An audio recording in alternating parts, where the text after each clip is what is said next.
मौसम विभाग के पूर्वानुमान के अनुसार राजस्थान में अगले 2-3 दिनों में सर्दी सितम ढाएगी। पूरा राजस्थान कोहरे के आगोश में है। सबसे ज्यादा धुंध पूर्वी राजस्थान में है। वैसे पूर्वी राजस्थान में सियासी धुंध भी है। धुंध अगर कहीं नहीं है, कोहरा अगर कहीं नहीं है, अगर सर्दी कहीं नहीं लग रही है, तो बेरोजगारों को शहर शहर प्रदर्शन हो रहे हैं। जहां देखो वहां पर छात्र बेरोजगार सड़कों पर हैं। कितनी बड़ी संख्या में हैं आपको अंदाजा भी है। कोई नेतृत्व नहीं है, कोई नेता नहीं है, कोई संगठन नहीं है, और उसके बावजूद इतनी बड़ी संख्या में शहर दर शहर रोजाना बेरोजगार निकल रहे हैं।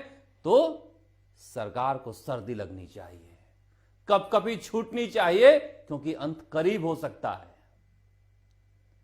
बजट युवाओं को समर्पित है और युवा सड़क पर है। किसके लिए बजट है समझ में नहीं आ रहा है। जिस तरह के वीडियोज आ रहे हैं सब इंस्पेक्टर परीक्षा के, क्या किसी ने देखा नहीं? क्या पता करने की कोशिश नहीं की? क्योंकि तब भी आवाज हमने उठाई थी कि क्या सब इंस्पेक्टर परीक्षा के पेपर लीक हुए थे। रीट मामले में 95 लोग गिरफ्तार हुए, मगर यह पता नहीं चल पाया कि पेपर कैसे इतनी दूर तक और इतने लोगों तक पहुंचा था। जितने लोग अरेस्ट हुए सब छूट गए, हम रोज कह रहे हैं, मगर सरकार को सर्दी लग रही है।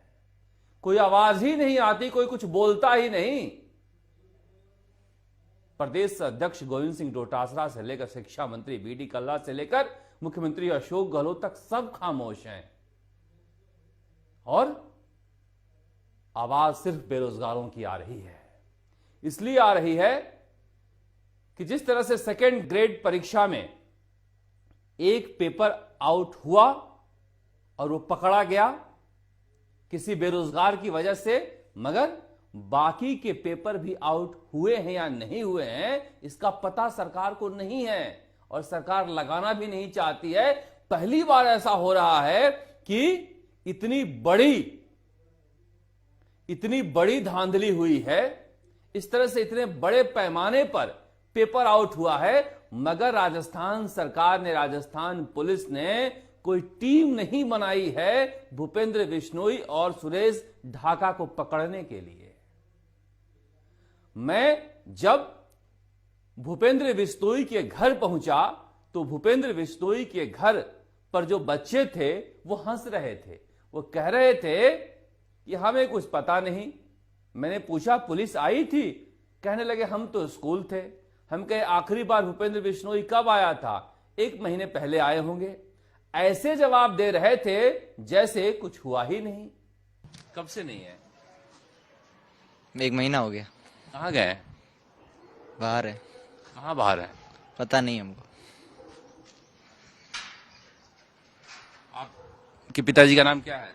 कैलाश गोदारा। भूपेंद्र जी के भाई हैं? नहीं, मेरे मामा जी लिखते हैं। यहाँ रहते हैं? उनका गोपाल जी का मकान है। पहली बात तो ये। भूपेंद्र जी यहाँ यहीं रहते थे? पहले रहते थे, अब नहीं है। अब नहीं है, पहले रहते थे। परिवार कहाँ रहता है उनका? परिवार यहाँ नहीं है। कहाँ पर? पता नहीं हमको। मैं तो गोपाल जी के साथ रहता हूँ, परिवार को पता नहीं।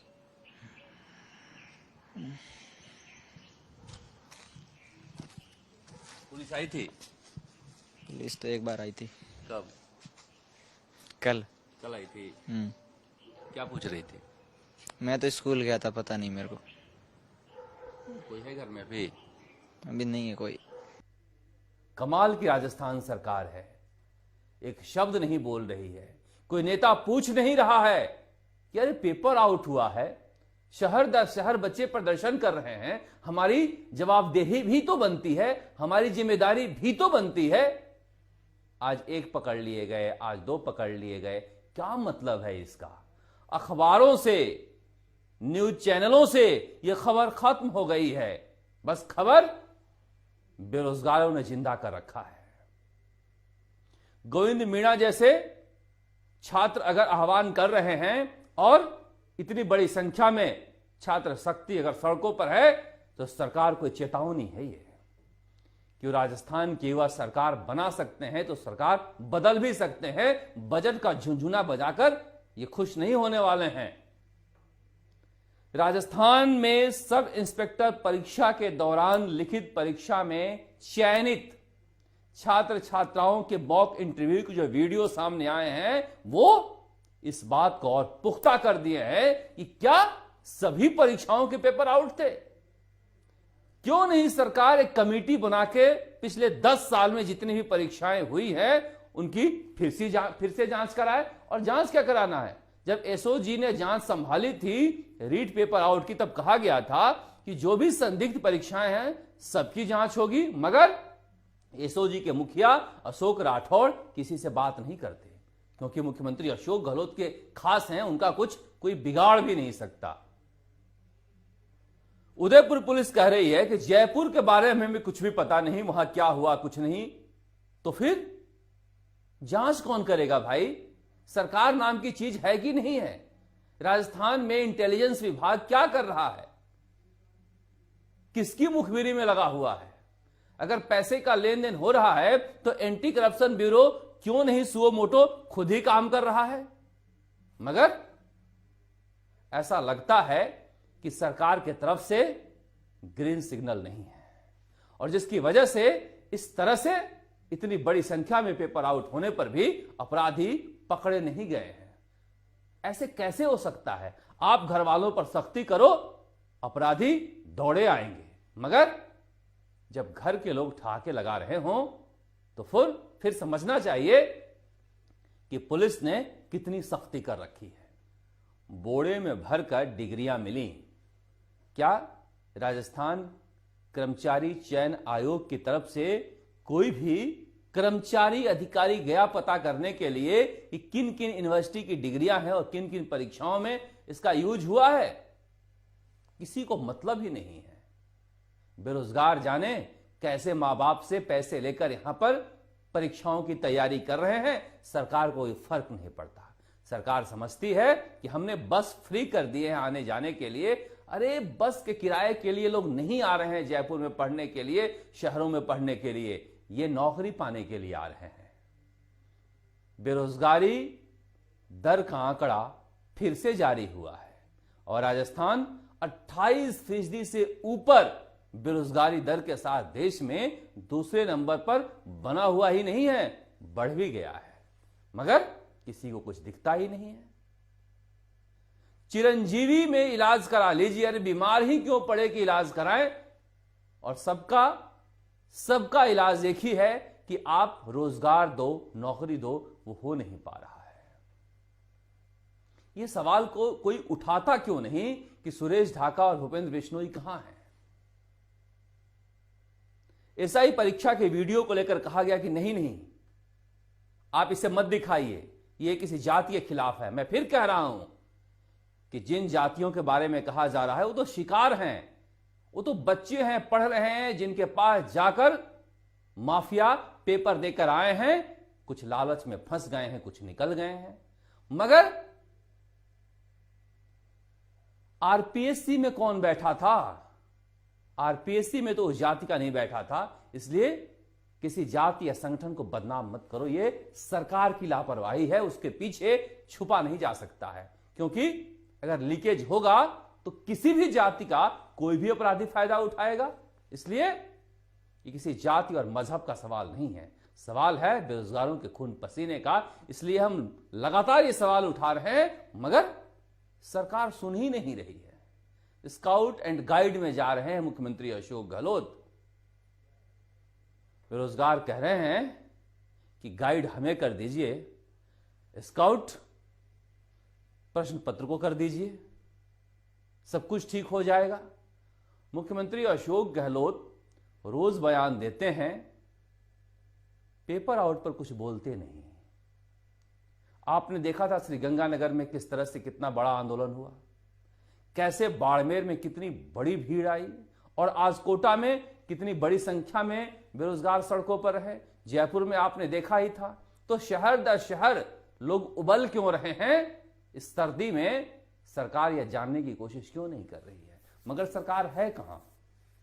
सरकार आज महामहिम राष्ट्रपति जी के साथ संविधान पार्क का उद्घाटन करने में बिजी थी, राज्यपाल कलराज मिश्र के साथ। राज्यपाल ने मुख्यमंत्री अशोक गहलोत से कह दिया कि पेपर आउट ठीक नहीं है। मुझे लगता है कि राज्यपाल को अपने संवैधानिक पद का निर्वहन करते हुए और कठोर सवाल पूछने चाहिए, क्योंकि वह भी राज्य के अभिभावक होते हैं और शिक्षण संस्थाओं के तो बड़े अभिभावक होते हैं। संविधान पार्क में मूर्तियां देश को जिंदा नहीं रखती हैं।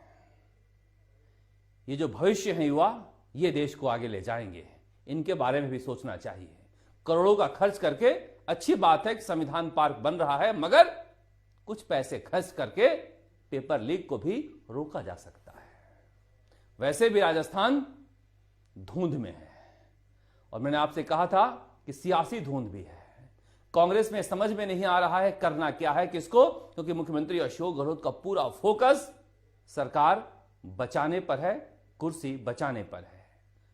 कोर्ट में जिस तरह से मामला गया है विधायकों का, विधायकों में एक कानाफूसी हो रही है कि नियम त्यागपत्र की वापसी का तो है नहीं, तो कहीं ऐसा तो नहीं कि त्यागपत्र स्वीकार करने का आदेश हाई कोर्ट से आ जाए और ना आए तो बीजेपी सुप्रीम कोर्ट चला जाए और फिर वहां से आदेश आ जाए, तो क्या अधरझूल में सरकार रहेगी? इस धुंध के बीच मुख्यमंत्री अशोक गहलोत की नजर सचिन पायलट पर भी है, क्योंकि आज सुखजिंदर सिंह रंधावा सोनिया गांधी और मल्लिकार्जुन खड़गे से मिल रहे हैं और इस सियासी उठापटक के बीच सरकार के पास फुर्सत नहीं है कि बेरोजगारों के बारे में सोचे। अब तो मंत्री और विधायक भी बोलना बंद कर दिए गए हैं, क्योंकि सरकार ने कहा है कि मुंह पर ताला लगाकर रखो, धीरे धीरे लोग भूल जाएंगे। और क्या कहा मुख्यमंत्री अशोक गहलोत ने कि बीजेपी वाले तो बोल नहीं रहे हैं, कांग्रेस वाले बोल रहे हैं, ये सुसाइडल है। बीजेपी वाले क्यों नहीं बोल रहे हैं? अगर नहीं बोलोगे तो सभाओं में इसी तरह से कुर्सियां खाली रहेगी, क्योंकि विपक्ष की जिम्मेदारी निभाने की जिम्मेदारी आप पर भी है। इस तरह के आंदोलन जिस तरह से बेरोजगार कर रहे हैं बिना कोई झंडा बैनर लिए अपने पैसे से, आपके पास तो संसाधन है, आप सरकार को सड़क पर ला सकते हो, सड़क पर उतरकर। मगर आपको भी लगता है कि सरकार जिस तरह से चल रही है चलती रहनी चाहिए, तभी तो हम आराम से जीत सकते हैं। मगर उनका क्या, जो बेरोजगार मारे जा रहे हैं उनकी हाय आपको भी लग सकती है और उन हर नेताओं को लग सकती है जो बेरोजगारों के मसले पर खामोश हैं और कहीं ना कहीं अपने घर के लिए, अपने बच्चों के लिए, अपनी बीवी के लिए किसी न किसी रोजगार में लगे हुए हैं, क्योंकि उन्हें लगता है कि पता नहीं इस सरकार आए या नहीं आए, रिपीट हो या नहीं हो, जितना वक्त है उसमें कमा लिया जाए, बेरोजगार गंवा रहे हैं तो गंवाएं। मगर हम इस मसले पर खामोश नहीं बैठेंगे। कितना भी कोहरा घना है, कोशिश करेंगे कि सूरज की रोशनी इस अंधेरे को चीरे। और इसीलिए हमारी कोशिश होती है कि हम जनता से जुड़े हुए इस मसले को उठाते रहें। जहां पर सरकार, संवैधानिक एजेंसियां, मीडिया खामोश हो जाए, वहां पर जनता की जिम्मेदारी और बढ़ जाती है। और अच्छा लगता है जिस तरह से बेरोजगार सड़कों पर निकल रहे हैं कि कम से कम सरकार को चैन से सोने नहीं दें। और यही लोकतंत्र की जीत होगी कि अगर शहर दर शहर इस प्रदर्शन से सरकार डरे।